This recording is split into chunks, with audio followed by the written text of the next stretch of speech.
देश का।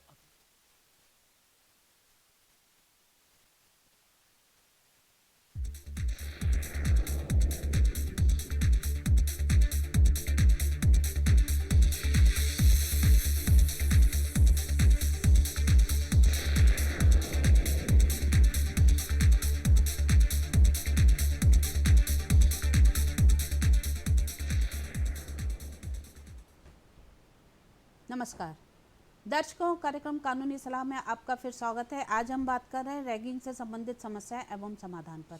बातचीत के लिए हमारे साथ हैं मुख्य न्यायिक मजिस्ट्रेट भोपाल श्री अमर सिंह सिसोदिया जी। सर, कार्यक्रम कानूनी सलाह में आपका बहुत बहुत स्वागत है। दर्शकों, अक्सर हम ये सुनते हैं कि कई बार बच्चे रैगिंग के कारण कॉलेज जाना छोड़ देते हैं, पढ़ाई छोड़ देते हैं, और कई बच्चे तो डिप्रेशन में आके कई बार एक आध बच्चे ने तो सुसाइड भी कर लिया इस रैगिंग से परेशान होकर। तो ये क्या है और इस समस्या को कैसे सुलझाया जा सकता है, और ये स्थितियां उत्पन्न न हो कॉलेज में, या बच्चा यदि कभी रैगिंग से घबराता है, परेशान होता है, तो उसे क्या करना चाहिए, क्या उपाय है, आज हम इसी पर चर्चा करेंगे। कार्यक्रम शुरू करने से पहले हम आपको बता दें कि हमारा ये कार्यक्रम लाइव फोन इन कार्यक्रम है और इसके माध्यम से आप सीधे हमसे जुड़कर सवाल कर सकते हैं। हमारा टोल फ्री नंबर है 1800-233-0040। दूसरा नंबर है 0755-266-0049। टेलीफोन नंबर आप स्क्रीन पे देख सकते हैं और आपकी जो भी समस्या है आप इस मंच के माध्यम से उसका समाधान कर सकते हैं। आइए कार्यक्रम शुरू करते हैं। सर, जैसा कि हमारा आज का विषय है, तो सबसे पहले हम जानना चाहेंगे कि रैगिंग क्या है तथा इसकी शुरुआत कैसे हुई। इसकी शुरुआत के बारे में अगर पहले बताएं जी। तो जितना ये बताया जाता है कि 7वीं और 8वीं शताब्दी में ग्रीस के खेलों में इसकी शुरुआत हुई थी। वहाँ पे नए नए खिलाड़ियों को खेल स्पिरिट जगाने के लिए, उनमें खेल भावना को जागृत करने के लिए उन्हें अपमानित किया जाता, मजाक उड़ाया जाता था। तो ताकि उनमें खेल भावना वो जागृत हो और अच्छे से वो अपने खेलों के प्रदर्शन कर पाएँ। किंतु इसका रूप विकृत होता चला गया भविष्य में, और वर्तमान में जो परिवेश है, आप और हम निरंतर सुनते जाते हैं कि क्या क्या कर लेते हैं बच्चे। कोई सुसाइड कर लेता है, कोई कॉलेज छोड़ देता है, कोई कॉलेज जाने से बचते हैं लोग, सीनियर्स के डर के मारे कई बार बच्चा घर से बाहर निकलने की हिम्मत नहीं कर पाता। ऐसे कई सारे इंसिडेंट हुए, कोर्ट्स में कुछ केसेस चल रहे हैं इसी बात के कि रैगिंग से के डर के मारे या बच्चा डिप्रेशन में आ जाते हैं, उसके कारण उसकी जीवन बर्बाद हो गया या आगे की पढ़ाई कंटिन्यू नहीं कर पाते। तो उसी बहुत सारी समस्याएं रैगिंग को लेकर वर्तमान में भी निरंतर चली आ रही हैं। जी, आपने बताया कि कोर्ट में भी इस तरह के कुछ प्रकरण आए हैं, तो किस तरह के प्रकरण कोर्ट में आए हैं रैगिंग से? अभी हाल ही में वर्ष 2021 का है मामला, जहाँ पे भोपाल न्यायालय में एक छात्रा ने सुसाइड किया था। उससे संबंधित मामला था, मेडिकल की छात्रा थी। उसके सीनियर्स ने उसके साथ रैगिंग की थी। वो इतनी डिप्रेशन में आ गई थी कि उसने सुसाइड कर लिया, फांसी पे लटक के उसने अपनी जान दे दी। और सुसाइड नोट में उसने उन तीनों चारों छात्र जो उसके साथ रैगिंग करते थे, परेशान करते थे, प्रताड़ना देते थे, मानसिक रूप से उसको प्रताड़ित किया गया था, उनके नाम उसने लिखे और उसी आधार पर उसको सजा, उन रैगिंग करने वाले छात्रों को सजा हुई। उसमें करीब 5-5 साल की सज़ा और 2-2 हज़ार रुपये जुर्माना हुआ था। तो रैगिंग का परिणाम भी ये होते हैं, इस बात से भी लोगों को अवेयर करने की ज़रूरत है वर्तमान में। बिल्कुल, आपने बहुत अच्छी बात कही है कि लोग रैगिंग को बहुत हल्के में लेते हैं और सोचते हैं कि ये एक मजाक है, पर कभी कभी ये मजाक बहुत गंभीर रूप ले लेता है। जैसा कि आपने जो घटना बताई, आपने बताया कि इस तरह की घटनाएं भी हुई हैं और हमने भी न्यूज़पेपर में पढ़ा है। तो रैगिंग को रोकने के लिए क्या प्रयास किए जा सकते हैं और क्या प्रयास किए जा रहे हैं, और क्या इस संबंध में कोई कानून बना है? जी चित्रा जी, अगर बात करें हम रैगिंग को रोकने के लिए, तो माननीय सर्वोच्च न्यायालय ने 2001 में ही पूरे भारतवर्ष में रैगिंग को प्रतिबंधित कर दिया था। लेकिन फिर भी चलते चलते चलते 2009 तक इतने सारे मामले आ गए कि सुप्रीम कोर्ट को ज़रूरत पड़ गई कि इसमें रैगिंग को लेके एक अधिनियम बनाया जाए। तो आर राघवन की कमेटी की सिफारिश के आधार पर एक विस्तृत एक अधिनियम तैयार किया गया, जिसमें एंटी रैगिंग कमेटी का गठन करने के संबंध में दिशा निर्देश दिए गए। और एंटी रैगिंग कमेटी का दायित्व ये होता था कि जहाँ जो भी संस्था में, शिक्षण संस्था है, यूजीसी से जहाँ भी जो कॉलेज है, वहाँ पे उस संस्था का अध्यक्ष जो हेड ऑफ डिपार्टमेंट होता है, उस कमेटी को बनाएगा और कमेटी ऐसे रैगिंग होने से पहले उसकी पूरी जांच पड़ताल करेगी और ऐसी जहाँ से संभावनाएं हैं उनको चिन्हित करके ऐसे रैगिंग को रोकने के हर भरसक संभव प्रयास करेगी। जी, बहुत अच्छी जानकारी दी आपने। सर, यदि कोई रैगिंग की शिकायत आती है तो क्या कार्रवाई की जाती है और जो पीड़ित है उसको क्या अधिकार दिए गए हैं? बहुत अच्छा सवाल पूछा चित्रा जी जी। आपने। यही मैं कह रहा था कि अवेयरनेस की कमी है। जी। अवेयरनेस की कमी होने के कारण अपने साथ हो रहे अत्याचार, प्रताड़ना को बच्चे बता नहीं पाते हैं, किसी और को छुपा लेते हैं, किसी और को बता नहीं पाते हैं। जी। उनको लगता है कि अब मेरे साथ हो गया, अब क्या ही हो जाएगा किसी का। जी। लेकिन उन्हें अभी भी उसी कमेटी की सिफारिश में ये बताया है कि बच्चों को जितने अधिकार की जानकारी होगी होना चाहिए, उनको दिया जाना चाहिए। जब पॉम्पलेट के माध्यम से, पोस्टर के माध्यम से, मीडिया के माध्यम से, जहाँ से बच्चों को रैगिंग के अगेंस्ट कोई उसके अधिकार है, उसको सुरक्षित रखे जाने कोई प्रावधान है, तो उसके संबंध में विस्तृत जानकारी होनी चाहिए। जब प्रोस्पेक्टस में प्रिंट करवा के उसको दी जाए या जिस किसी भी माध्यम से दी जा सकती है। जी। इस संबंध में यदि किसी बच्चे को कोई शिकायत करना हो तो इसके लिए कोई हेल्पलाइन नंबर या कोई मेल आईडी, क्योंकि बच्चा जैसे ही घटना घटती है तो वो किसको अप्रोच करे और कैसे करे, इस संबंध में कोई प्रावधान है? ये बहुत ज़रूरी है कि अगर बच्चे को पता ही नहीं होगा उसके साथ रैगिंग हुई और उसके बाद उसके पास उपचार क्या है, शिकायत कैसे करता है, जी। तो पता ही नहीं होगा तो कर ही नहीं पाएगा, चुपचाप सहन कर लेगा और फिर बिल्कुल। डिप्रेशन में चले जाएगा। उसके लिए राघवन कमेटी की सिफारिश के आधार पर एक टोल फ्री नंबर जनरेट किया गया है, जी। जिसका नंबर है 1800-180-5522। जी। और इस पे वो ईमेल, अपनी शिकायत मेल के माध्यम से प्रेषित करना चाहता है तो मेल भी कर सकता है। ईमेल आईडी है helpline@antiraging.in। तो जी। अगर वो चाहे कि अब उसकी शिकायत उजागर ना हो, उसका नाम उजागर ना हो, तो गोपनीय तरीके से उसके विरुद्ध की गई रैगिंग की जांच की जा सकती है और रैगिंग करताओं के जो करने वाले सीनियर छात्र हैं, जो भी छात्र हैं, उनके जी। विरुद्ध कार्रवाई की जा सकती है। जी।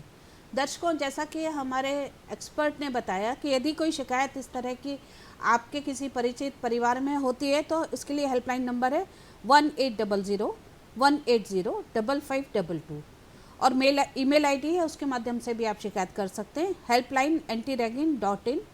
इस नंबर पे आप कर सकते हैं। और यदि इससे हटकर भी आपको लगता है कि आप इसमें भी नहीं कर पा रहे हैं तो 100 नंबर डायल करिए और सीधे पुलिस को भी आप सूचना दे सकते हैं। जी बिल्कुल, कंट्रोल रूम में सूचना दी जा सकती है उसकी, घटनास्थल बता दें, जी। पुलिस तत्काल पहुंचेगी। जी। और उसकी जो कमेटी, एंटी रैगिंग कमेटी जो बनाई गई है, जी। उसे भी तत्काल सूचित किया जाता है और कमेटी का दायित्व तो होगा कि ऐसी कोई रैगिंग की सूचना प्राप्त होने पर तत्काल मौके पहुंचे, उस छात्र की सुने जी। और जैसी भी उसके साथ रैगिंग की गई, जिस स्तर की गई हो, अगर बहुत ज़्यादा गंभीर है तो उस पर प्रथम सूचना रिपोर्ट दर्ज होगी या आपराधिक प्रकरण पंजीबद्ध कराया जाएगा। अगर मामूली घटनाएं, छोटी घटनाएं होती है, जिसे दोनों पक्षों को आपस में बिठा के बात करके चेतावनी देके समझाया जा सकता है, ताकि दोनों बच्चों को, सीनियर्स भी पढ़ने के लिए आए होते हैं कॉलेज में, उनका उद्देश्य वो नहीं होता, लेकिन दूसरों को पीड़ा में देख के या दूसरों को परेशान देख के में एक मज़ा सा आता है कुछ लोगों को, वैसी मानसिकता का शिकार हो जाते हैं लोग, इस कारण कर बैठते हैं। उनका उद्देश्य दूषित नहीं होता है, ना कि आपराधिक मानसिकता होती है जिसे बड़े बड़े अपराध देखते हैं, उनका केवल इंटरटेनमेंट होता है कि चलो उसको परेशान कर लिया तो मज़ा आ रहा है। उनकी बुद्धि भी इतनी विकसित नहीं होती कि वो इस लेवल तक जा सके, लेकिन एक वो इंटरटेनमेंट के लिए बच्चे को परेशान कर लेते हैं या नए बच्चों को उस तरीके से रैगिंग के नाम से अपनी मजबूर कर सकते हैं या कुछ और चीज़ पर प्रताड़ना देते हैं। लेकिन अगर छोटी घटना हुई होगी तो दोनों को समझा के चेतावनी दी जा सकती है, ताकि दोनों का भविष्य सुरक्षित रहे, किसी के ऊपर आपराधिक मामला पंजीबद्ध न हो और जिसके साथ रैगिंग हुई वो भी अपना मानसिक संतुलन बना के रखे और अपना आगे की पढ़ाई जारी कर सकता है। बिल्कुल, आपका कहना बिल्कुल ठीक है कि बच्चे आपराधिक मानसिकता के तहत रैगिंग करें ये जरूरी नहीं है। बिल्कुल नहीं, केवल उत्पात में या उनको एक एडवेंचर और उनके साथ हुआ है तो वो सोचते हैं कि चलो परिपाटी चली आती हो कि हमारे साथ हुई तो हम भी हमने रैगिंग दी है तो। और फिर कई बार ये भी देखने में आता है कि जो सीनियर्स हैं बाद में हेल्प भी करते हैं जूनियर्स की। हाँ, उन सीनियर से अच्छा दोस्त नहीं होता। जहाँ तक मेरा व्यक्तिगत अनुभव की बात करें तो हम लोग सीनियर से ही सीखते हैं कॉलेज में कि बड़ों से कैसे बात करना, बड़ों का सम्मान कैसे करना, जो नियमित कार्यक्रम होते हैं उनमें कैसे भाग लेना, सब सीनियर सिखाते हैं। अलग से कोई और सिखाने के लिए साथ वाले बच्चे भी नए होते हैं, उनसे बहुत ज़्यादा समझ और सीख नहीं मिल सकती, लेकिन सीनियर बहुत इंपॉर्टेंट होते हैं। वो अपने छोटे भाई जैसे हमें रखते हैं, सारी चीज़ें बताते हैं। लेकिन कुछ लोग जो थोड़ी सी, जिनकी मानसिक थोड़ी सी अलग होती है, वो रैगिंग और परिचय को विकृत रूप दे के रैगिंग बना देते हैं। बिल्कुल, आपका कहना बिल्कुल ठीक है। सर कई बार ये देखने में आता है कि कई संस्थानों में जैसे कोई रैगिंग की घटना हुई है पर संस्थान की बदनामी ना हो तो वो उस चीज़ को बाहर नहीं आने देते और उसको वहीं छुपा लिया जाता है और घटना को वहीं के वहीं आपस में ख़त्म करवा दिया जाता है। ऐसे में यदि बाद में कोई घटना सामने आती है, पब्लिकली आती है, कमेटी के सामने आती है, शासन के सामने आती है, तो क्या संस्थान पर भी कोई कार्रवाई होती है? जी बिल्कुल बिल्कुल। माननीय सर्वोच्च न्यायालय के निर्देशानुसार जी मुख्य भूमिका ऐसे संस्थानों को दी गई थी। पहले तो वो अपनी संस्था में इस तरह के क्रियाकलाप होने से रोके, अगर होते हैं तो ऐसे छात्रों के विरुद्ध या तो जो भी कार्रवाई होनी चाहिए वो हो। लेकिन फिर भी ऐसा पता चलता है कि किसी संस्था ने अपनी संस्था में किसी बच्चे के साथ हुई रैगिंग को केवल अपनी साख बचाने के लिए, अपनी संस्था को बदनाम होने के लिए, बचाने के लिए ऐसी किसी घटना को छुपाया, तो संस्था के खिलाफ बहुत गंभीर कार्रवाई हो सकती है, जिसमें उनकी मान्यता समाप्त की जा सकती है, जी उनको शासन से मिलने वाले आर्थिक लाभ जो भी होते हैं वो खत्म किए जा सकते हैं। जी। दर्शकों, आपके परिचय में या आपके कोई संबंध में रैगिंग से संबंधित कोई समस्या है तो आप इस कार्यक्रम के माध्यम से फ़ोन नंबर पे अपना संपर्क कर सकते हैं और समस्या का समाधान कर सकते हैं। हमारा टोल फ्री नंबर है 1800-233-0040। दूसरा नंबर है 0755-266-0049। तो यदि कोई समस्या है या आप इसके बारे में कोई जानना चाहते हैं कि रैगिंग के समाधान के लिए क्या होना चाहिए, क्या गाइडलाइन है, तो आप इस नंबर पे फ़ोन कर सकते हैं। सर हम बात कर रहे हैं रैगिंग से संबंधित समस्याओं की, तो जब सबसे बड़ी दिक्कत उस बच्चे के साथ आती है जो बच्चा उस कॉलेज में पढ़ रहा है। अब अगर उसकी रैगिंग होती है और वो बच्चा शिकायत करता है तो उसे वहीं रहना है, वहाँ जो सीनियर बच्चे हैं जिनके खिलाफ शिकायत करेगा तो एक उनका भय है कि वो बाद में उससे बदला लेंगे, दूसरा संस्थान को भी ये रहता है कि इसने हमारी बदनामी कराई, तो उसे लगता है कि कहीं उसका भविष्य तो दांव पे नहीं लग रहा, उसकी जो पढ़ाई है कहीं उस पर तो इसका असर नहीं होगा। तो कई बार इस मानसिकता के चलते बच्चे बहुत सी चीज़ें नहीं बताते हैं। तो ऐसी स्थिति में उन बच्चों के लिए कि उनका भविष्य दांव पे न लगे और वो अपनी बात कह सकें, क्या प्रावधान है कुछ इस कमेटी में? जी, एक तो अगर बच्चा अपनी पहचान जिसके जी। साथ रैगिंग हुई वो अपनी पहचान छुपा के रखना चाहता है तो इन टोल फ्री नंबर पे, मेल पे और इस माध्यम से कमेटी के सामने अपनी पहचान छुपा के शिकायत कर सकता है नामजद जिन्होंने उनके साथ वो किया है, रैगिंग की है। लेकिन अगर मामला गंभीर है, आपराधिक प्रकरण पंजीबद्ध करने की आवश्यकता पड़ गई या उसके साथ मारपीट हुई, गाली गलौज हुई या और कुछ हुआ, जी। आपराधिक कृत्य भी हो जाता है, जैसे अभी विकराल रूप तो हम सुनते देखते आ रहे हैं, जी। लेकिन वहाँ पर उसकी सुरक्षा के लिए प्रावधान है जी। कि अगर ऐसा आपराधिक मामला पंजीबद्ध होने के बाद वो छात्रों को लगता है कि उसकी जीवन के लिए या कहीं खतरा है जी। तो वो उसकी जमानत पे आपत्ति लगा सकता है, कोर्ट को इस बात की शिकायत कर सकता है कि मैंने शिकायत कर दी इसलिए संस्था या आरोपी से मतलब जो उनके साथ रैगिंग की है उनसे खतरा है, तो उनके खिलाफ भी फिर एक बार कार्रवाई हो सकती है। जी। तो वैसे सुरक्षित रखा जा सकता है और उसकी गारंटी, उस बात की गारंटी ली जा सकती है कि उसको भविष्य में इस प्रकार की कोई रैगिंग वगैरह या किसी प्रताड़ना का सामना न करना पड़े। ये कमेटी एश्योरेंस जी, देती जी, है जी, संस्थान को देना संस्थान को देने। है। जी सर, रैगिंग के प्रकरणों में सामान्यतः दंड का क्या प्रावधान है, कमेटी को क्या अधिकार है और यदि केस कोर्ट में जाता है जी जी तो कोर्ट में किस तरह के दंड दिए जा सकते हैं और संस्थान और स्टूडेंट के लिए किन बिंदुओं पर दंड देते समय ध्यान दिया जाता है? जी, ये जानकारी सभी को होना बहुत ज़रूरी है क्योंकि संस्थानों को भी पता चलना चाहिए कि अगर ऐसी रैगिंग हमारे यहाँ हो सकती है तो उस संस्था को क्या क्या नुकसान हो सकते हैं, और बच्चे जो सीनियर स्टूडेंट जो रैगिंग लेते हैं जी। उनको अगर ये इस बात की जानकारी हो कि अगर उनके रैगिंग लेने के बाद शिकायत होने पर उनके विरुद्ध क्या क्या कार्रवाई की जा सकती तो बहुत हद तक रैगिंग को रोका जा सकता है। अगर बिल्कुल। संस्था अगर ऐसी कुछ करती है या तो समाधान नहीं करती हैं तो जैसे मैंने बताया कि उनका मान्यता रद्द की जा सकती है, शासन से मिलने वाली सुविधाओं समाप्त की जा सकती है। अगर ऐसे रैगिंग करने वाले बच्चे जो सीनियर स्टूडेंट होते हैं उनके विरुद्ध या तो फिर अगर दोषी पाया जाता है प्रशासनिक स्तर पर संस्था या तो उसको उस सत्र के लिए निष्कासित कर सकती है, उसके पूरे कोर्स के लिए उसको निष्कासित कर सकती है और यहाँ तक कि उसको अगले किसी भी यूनिवर्सिटी या कॉलेज में एडमिशन या दाखिले लेने से भी रोका जा सकता है। जी। तो इसके परिणाम गंभीर हो सकते हैं, इस बात का तो ध्यान संस्था को भी रखना होगा और ऐसे स्टूडेंट जो रैगिंग लेते हैं उनको भी लेना होगा कि उनका पूरा भविष्य इसमें समाप्त हो जाए, खतरे में पड़ जाएगा। बिल्कुल, जो बच्चे ले रहे हैं उनका भी भविष्य, जी। जैसा कि आपने बताया था कि जो मेडिकल वाला केस मेडिकल था, वाला तो उसको उसमें 5-5 साल की सजा हुई है। तो उन सभी बच्चों का भविष्य तो भविष्य दांव पे लगा खत्म ही हो है। गया, लगभग 5 साल जेल में रहने के बाद आगे न पढ़ पाएगा न कुछ कर पाएगा। बिल्कुल। मेडिकल के छात्र थे, अगर पढ़ लेते तो बहुत अच्छी पोस्ट पे होते, समाज के काम आते, अच्छा बिल्कुल। से सेवा करते। सर, आपने जैसा बताया था कि उस मामले में 5 साल की सज़ा हुई, तो इसमें किन साक्ष्यों के आधार पर हुई? क्योंकि पीड़िता लिख कर गई, क्या उसका लिख देना ही या किसी बच्चे का लिख देना शिकायत में काफ़ी होता है किसी को दंड दिलवाने के लिए? जी, प्रताड़ना उसके साथ हुई थी। जी। उसने अपनी कही बीती और किसी को बता नहीं पाती, किसी को बता लेती तो शायद वो फांसी न लगती। बिल्कुल। तो उसने कागज में लिखना ठीक समझा, सबसे अच्छा सबूत तो वही उसकी हैंड राइटिंग में है। जी। उसका भाई पहले उससे मिलके गया था, वापस आके देखा तो बहन जी। प्रताड़ना के कारण फांसी पे लटकी हुई थी।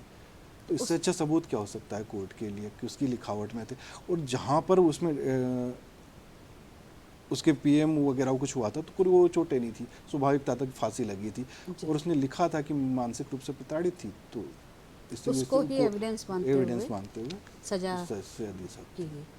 सर, रैगिंग के केसों में क्या काउंसलर की भी कोई भूमिका है? दोनों ही तरह के बच्चों के लिए, जो रैगिंग लेते हैं उनके लिए और जो रैगिंग का शिकार होते हैं उनके लिए, काउंसलर क्या भूमिका अदा करते हैं? मैडम, काउंसलर सबसे महत्वपूर्ण भूमिका रखते हैं इसमें। काउंसलर घटना होने से पहले भी बहुत अहमियत रखते हैं और बाद में भी। अगर पहले से वो अनुमान लगा ले कि ये छात्र है, चिन्हित कर ले ये छात्र बदमाश हैं, ये रेगिंग ले सकते हैं और रेगिंग के परिणाम सबको पता है, जी। और उन्हें ये पता है कि ये जोन है, यहाँ पर रेगिंग होती है, वहाँ पे वॉच कर लें। जी। और रेगिंग होने के बाद अगर घटना छोटी है तो दोनों पक्षों की काउंसलिंग करें, या किसी रेगिंग के कारण किसी बच्चे का मानसिक रूप से वो डिप्रेशन में चले गया हो या कुछ और हुआ उसको, तो काउंसलिंग के माध्यम से उसको फिर से उसको पुनर्जागृत किया जा सकता है। उनको बताया जा सकता है कि पूरा जीवन शेष है आगे, छोटी मोटी घटनाओं से हताश नहीं होते हैं। इस तरह से बातें करके, काउंसलिंग करके उसको आगे कंटिन्यू करवाया जा सकता है उसके एजुकेशन। कई बार बच्चे इतने दहशत में आ जाते हैं कि वो कॉलेज जाना ही छोड़ देते हैं, एकदम साइलेंट हो जाते हैं और घर में वो उतना खुलकर बता नहीं पाते हैं। तो ऐसे में भी काउंसलर की भूमिका बहुत महत्वपूर्ण भूमिका होती है काउंसलर की। काउंसलर ही उन्हें बता सकता है कि अब जो होना था तो हो गया था, अब शिकायत करने से भी बहुत ज़्यादा किसी को फ़ायदा या किसी को नुकसान तो होना नहीं है। अब बच्चे की अपने, जिसके साथ शिकायत हुई है, जिसके साथ रेगिंग हुई है, उसका अपना जीवन पूरा भरा हुआ है पूरा। अभी एजुकेशन तो शुरू ही होता है, फर्स्ट ईयर सेकंड ईयर की बात हुई होती है, जी। तो अभी कंटिन्यू होना होता, तो काउंसलर की महत्वपूर्ण भूमिका है, वो उसका नया जीवन फिर से बना सकते हैं, डिप्रेशन से बाहर निकाल सकते हैं। उसको किसी ट्रीटमेंट की ज़रूरत होती है या तो फिर किसी वैसी ज़रूरत हो, उसको दिलाई जा सकती, सुविधाएं दिलाई जा सकती, गारंटी दिलाई जा सकती कि भविष्य में उसके साथ ऐसा कुछ ना हो। जी। सर, जैसे एक ग्रुप ने मिलकर रैगिंग ली किसी बच्चे की, अब एक ने ज़्यादा ली, एक ने कम ली, एक बच्चे ने ज़्यादा प्रताड़ित किया, बाकी उसके साथ खड़े थे, वो खाली उसके साथ खड़े होकर सहभागी थे, या उन्होंने कम बच्चे को तंग किया, मेन भूमिका किसी और की थी। तो ऐसी स्थिति में जो दंड दिया जाता है उसमें क्या सभी को समान दंड होगा या जिसने ज़्यादा परेशान किया उसको होगा और बाकियों को कम होगा? अगर दंड की बात करें तो भारतीय दंड संहिता के अनुसार अगर दंड होगा तो देखना होगा कि जितने भी रेगिंग करने के लिए सीनियर स्टूडेंट आए थे, उनका कॉमन इंटेंशन क्या था, सामान्य उद्देश्य क्या था। केवल उस बच्चे को प्रताड़ित करना, परेशान करना है, मानसिक रूप से उसको दबाव बनाना, या डर पैदा करना है, घबराहट पैदा करना है, या ऐसी चीज़ें जो वो नहीं करना चाहता, सामान्य परिस्थिति में कोई आदमी नहीं करता, वैसी चीज़ें उससे करवाया जाना, ये उद्देश्य था उनका। तो हर बंदे का, हर व्यक्ति का जिसने रेगिंग ली, बराबर बराबर के दायित्व होगा सभी का, और सभी इक्वली उसमें पनिश्ड होंगे। उसमें किसी कोई कम ज़्यादा, कोई ये नहीं बोलेगा कि मैंने केवल धक्का दिया था तो मुझे कम सजा दे, किसी ने मारा था तो ये नहीं बोलेगा कि इसने इससे कम, इससे ज़्यादा मुझे मिलनी चाहिए, ऐसा नहीं हो सकता। कॉमन उद्देश्य सबका उसको परेशान करना था, प्रताड़ित करना था, रेगिंग करना था उसकी, तो दंड तो बराबर होगा सब। इंटेंशन सेम है, इसलिए दंड बराबर होगा, चाहे बच्चा साथ में खड़ा है और सिर्फ मुंह से बोल रहा है। बिल्कुल। दर्शकों, जैसा कि हमारे एक्सपर्ट ने बताया कि यदि एक व्यक्ति ने अपराध ज़्यादा किया है, बाकी ने कम किया है, पर वो साथ में खड़े हैं, रैगिंग में खड़े हैं और वो साथ में उसके खड़े हैं, तो ये माना जाएगा कि वो उस उद्देश्य में शामिल थे, तो उनको भी बराबरी का दंड दिया जाता है। उससे ये राहत नहीं मिलेगी कि भाई हमने कम बच्चे को तंग किया, किसी ने ज़्यादा किया। सर, जो राघवन कमेटी की रिपोर्ट थी उसके आधार पर जो सुप्रीम कोर्ट ने कमेटी बनाने की गाइडलाइन जारी की, जी जी। तो उस गाइडलाइन में क्या मुख्य प्रावधान और क्या जिम्मेदारियां तय की गई हैं जो कमेटी है उसके लिए, कि उसको क्या क्या कार्य करने हैं और कैसे करने हैं? कमेटियाँ को पहला उद्देश्य तो ये दिया गया था कि ऐसी रैगिंग होने से रोक ले। जी अगर और उसके बाद रैगिंग हो जाती है जी। तो उसके बाद क्या क्या कार्रवाई कर सकती है, अपन ने डिस्कस किया था। जी कमेटियाँ शुरुआत में रैगिंग को रोकने के लिए उस पर 24 घंटे ऐसी संस्थानों पे हॉस्टल्स में वॉच कर सकती हैं। एक इसमें 24 घंटे के लिए वार्डन, जहाँ अगर छात्रावास है तो 24 घंटे के लिए वार्डन बैठेगा, वहाँ पर कैमरे लगे होंगे चारों ओर। जी और जहाँ से कैंटीन, अगर वहाँ कोई कैंटीन है तो वहाँ के सफाई कर्मी, खाना बनाने वाले, जो भी कुछ है जी वो उनको छोटी छोटी कमेटियों में इनको रखा जाके, ताकि ऐसी कोई रैगिंग की सूचना मिलती है तो तत्काल ऐसी कमेटियों को, एंटी रैगिंग कमेटी के पास इस बात की सूचना मिल जाए ताकि ऐसी होने वाली रैगिंग को रोका जा सके। जी। और रैगिंग होने के बाद ऐसे छात्रों को उस संस्था से निष्कासित किया जा सकता है, आर्थिक रूप से दंडित किया जा सकता है। प्रशासनिक स्तर पर जो जो कमेटियाँ कर सकती हैं उन्हें विस्तृत अधिकार दिए गए। परीक्षा में बैठने से रोका जा सकता है, सत्र में जी। सम्मिलित होने से रोका जा सकता है, या कई कुछ और जो भी सुविधाएं मिलती हैं उस संस्था से, उस सबसे रोक दिया जा सकता है। सर, जो कमेटी है उसमें क्या या संस्थानों में एक सुझाव ये भी हो सकता है कि एडमिशन के पहले एक शपथ पत्र भरवाया जाए, बीच में कुछ इस तरह का प्रावधान जी, किया अभी भी अभी गया था? अभी भी वर्तमान में भी जारी जी। है। जो उस एंटी रैगिंग कमेटी की, उसमें या तो अपने प्रोस्पेक्टस में जी या जो प्रचार की जो किताबें होती हैं उनमें एक शपथ पत्र का प्रोफार्मा होता है, बच्चे के सहित उसके माता पिता का हाँ। भी शपथ पत्र उसमें लगा होता है। उसमें ये होता है कि मैं किसी भी ऐसी रैगिंग वाली टीम में शामिल नहीं होंगी, ना होऊंगा, ना उससे पहले भी कभी ऐसी रैगिंग वाली किसी टीम में शामिल हुआ, ना किसी ऐसी रैगिंग के लिए मुझे दंडित किया गया है। अगर उसमें ये भी कंडीशन रहती है कि मैं ऐसा रैगिंग लेती हूँ या लड़का लेता है तो मुझे उस संस्था से निकाल दिया जाएगा। उसको इस बात की नॉलेज होती है, इस बात का शपथ पत्र लिया जाता है। दोनों माता पिता से भी लिया, अभिभावक से भी लिया जाता है और छात्र से भी लिया जाता है। जी बिल्कुल, जिससे कम से कम एक जिम्मेदारी तो तय होती है एडमिशन लेते समय। जी, उन्हें पहले ही पता हो जाता है कि मैं रैगिंग लेता हूँ या लेती हूँ तो मेरे साथ ये हो सकता है। परिणामों से पहले से ही अनभिज्ञ हैं वो लोग। बिल्कुल। सर, कई बार ये देखने में आता है कि संस्थानों में ग्रुप बन जाते हैं जी। और आपस में एक दूसरे से मतभेद होने के कारण वो एक दूसरे के खिलाफ झूठी शिकायतें कर देते हैं। तो यदि ऐसी कोई शिकायतें आती हैं ग्रुपबाजी में और बाद में ये साबित होता है कि नहीं, ये घटना नहीं हुई थी, तो ऐसे में उन बच्चों के खिलाफ जो झूठी शिकायत करते हैं, क्या प्रावधान है? देखो, क्या कार्रवाई की जा सकती है? अगर संस्था अगर चाहते हैं जी तो वही वाली सेम प्रोसीडिंग इनके अगेंस्ट कर सकती है। उन्हें संस्था से निष्कासित किया जा सकता है ताकि उन्होंने संस्था को बदनाम करने के लिए या संस्था को नाम को धूमिल करने के लिए इस तरह का कृत्य किया, तो या तो उन्हें उसी संस्था से निकाला जा सकता है और उनको जो भी लाभ मिलने वाले हैं उस संस्था से वो देने से रोके जा सकते हैं, आर्थिक रूप से दंडित किया जा सकता है। अगर फिर भी संस्था को लगता है कि मामला बहुत गंभीर है, जो संस्था का नाम बहुत बदनाम हो चुका है, तो उनके विरुद्ध आपराधिक प्रकरण भी पंजीबद्ध कराया जा सकता है और फिर क्रिमिनल कोर्ट में ट्रायल चला के उनको दंडित भी किया जा सकता है। जी। सर, जो आर राघवन कमेटी की जो सिफारिश थी और उसके तहत जो कमेटियां बनाने की गाइडलाइन जारी की गई सुप्रीम कोर्ट द्वारा, तो उनके बारे में क्या बच्चों में उतनी अवेयरनेस है कि उन्हें पता है कि इस तरह की कोई कमेटी होती है और वो वहाँ जाकर अप्रोच करें और शिकायत करें? जी, ये जिम्मेदारी कमेटियों की है जो आर राघवन वाले मामले में सिफारिश के बाद बनाई गई है। कमेटी की जिम्मेदारी कि बच्चों को बताएं, अवेयर करें कि ऐसी भी कोई कमेटी है अगर जिसमें ये बताया जाए कि आपके साथ कोई शिकायत होती है तो हम हैं। उनको एक विश्वास दिलाया जाए कि हमारे साथ हम सिक्योर है, यहाँ पे हमारा सुरक्षित है। यहाँ पर उनको कमेटी की जिम्मेदारी होती है कि इसे होर्डिंग्स लगाए, बैनर लगाएं या समाचार पत्र के माध्यम से इसको प्रकाशित करें और एक एक बच्चों को इसके बारे में नॉलेज हो सकता है कि कुछ संस्था इसके बारे में थोड़ी सी सुस्त हो या बता नहीं पा रही हो, लेकिन दायित्व सभी कमेटियों का, अगर नहीं करती है तो कमेटी के अगेंस्ट इसमें पिनल प्रोविज़न है कि उनके अगेंस्ट भी कार्रवाई हो सकती है। कमेटी को बताना पड़ेगा बच्चों के लिए कि उनको अवेयर करने के लिए उन्होंने क्या क्या प्रयास किए। जी, बहुत बहुत धन्यवाद सर, आपने आज इस कमेटी के सिफारिशों के बारे में और इस विषय के बारे में बहुत अच्छी जानकारी दी। दर्शकों, जैसा कि हमने देखा कि कोई भी अप्रिय घटना को रोकने के लिए सभी तरह के प्रावधान किए गए हैं, कानून ने भी किए हैं, गाइडलाइन भी बनी है। ज़रूरत है उनके बारे में जानकारी होने की और उनका समय पे लाभ लेने की। हमें उम्मीद है कि आज के इस कार्यक्रम में इस विषय पर आपको काफ़ी कुछ जानकारी प्राप्त हुई होगी और भविष्य में आप इसका लाभ ले सकेंगे। आज हम आपसे यही विदा लेते हैं। अगले अंक में फिर आपके सामने एक नए विषय के साथ उपस्थित होंगे। तब तक के लिए आज्ञा दीजिए। नमस्कार।